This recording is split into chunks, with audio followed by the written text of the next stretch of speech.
For almost 48 hours, many Nigerians experienced total darkness as organized labor began their strike on the 3rd of June and shut down the national grid.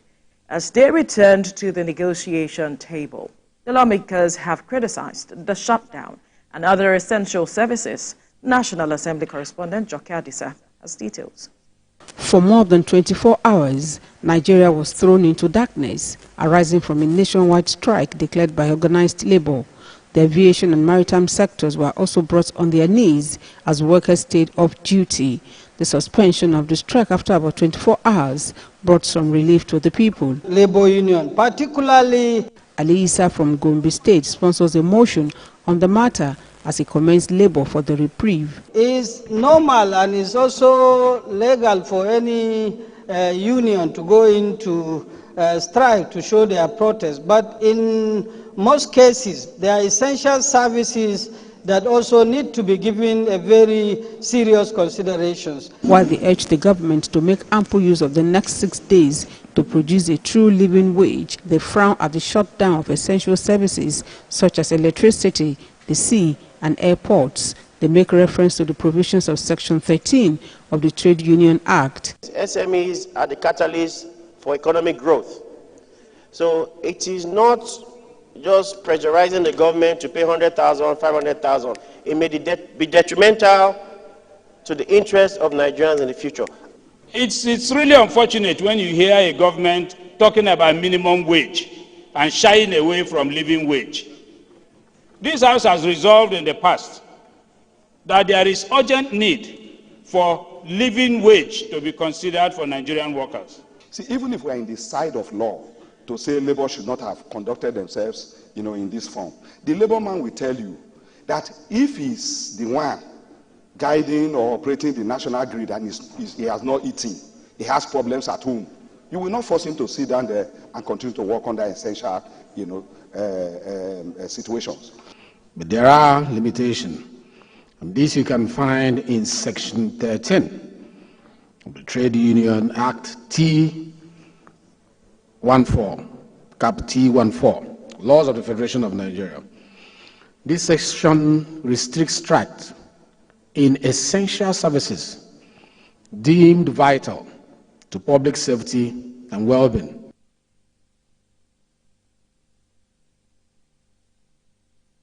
All right, this matter has been generating reactions, not just at the Senate, but some well-meaning Nigerians have been speaking to the matters. Some have said that organized labor, overstepped their bounds, Olamide, looking at the fact that they shut down the national grid, some essential services, those who were meant to travel. When you talk about flights, those who were going to Hajj, flights were cancelled. Some persons are still stuck where they are right now because of this strike.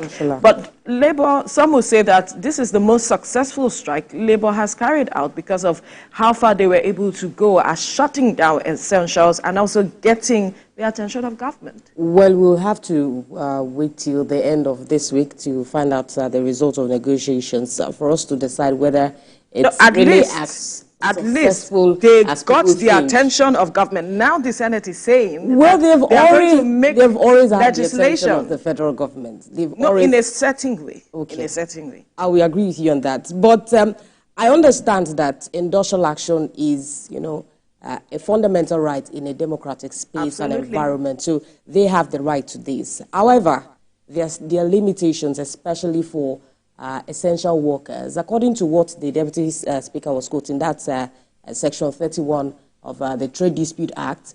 It also, restricts workers that are on essential services. People in charge of power, field, fire services, they are essential workers because they also lead to a chain of order. Are they members of the labor union? They're also part of the labor unions. However, we should not, ground everything or risk the lives of people. You answered me.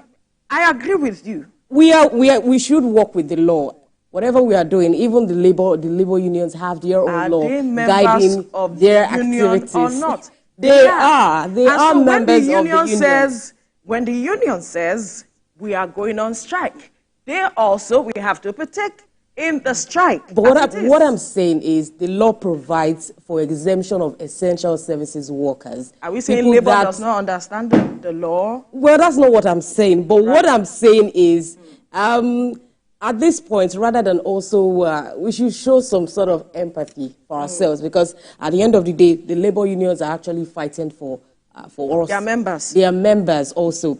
But I believe they should have, exempted essential services worker. If we are working with what the law is saying, it restricts some of these workers. And so hospitals were affected, major services were affected. Grounding these, I agree with you. But that was why the enemy came out to say that we are not going to be part of this. So perhaps the NUEE, who are in charge of essential services when it comes to electricity, who are also members of the union, should have come out to say, we are not going to be part of this because we know the law and how essential we are, when it comes to matters like this. SMEs are dependent on you. Any kind of business are dependent on you. Hospitals are dependent on you. Airlines are dependent on you. So many things are dependent on you. Do you know the amount we lost on that day? So it's about the fact that perhaps the NUE should have come out to say, we will not be part of this. But because there is a history, when we are talking about Joe Ajero, who has been, championing the cause of these persons, they would want to support him as it is. That is what is happening. So if the National Assembly is now saying we are going to come out with a law to ensure that this does not happen again, let's see how far that will go. Because they will tell you they have a right to protest, and that whichever way they want to go about protesting is allowed under the law. So if this situation had actually led to the loss of lives, who should have been held accountable? We do not even know. You said... We do not even know if lives were lost. I said, based on information, go out there and get the information. You will know that these persons are part. They are part of the labor unions. Of labor unions. But you said that the NUE should have decided. Perhaps they should have come out to say. But just like the enemy, they should have to hold someone accountable for that. For some of the ripple effects that strike. They granted a lot of services. Hold labor for whoever lost their life in the process. Hold labor.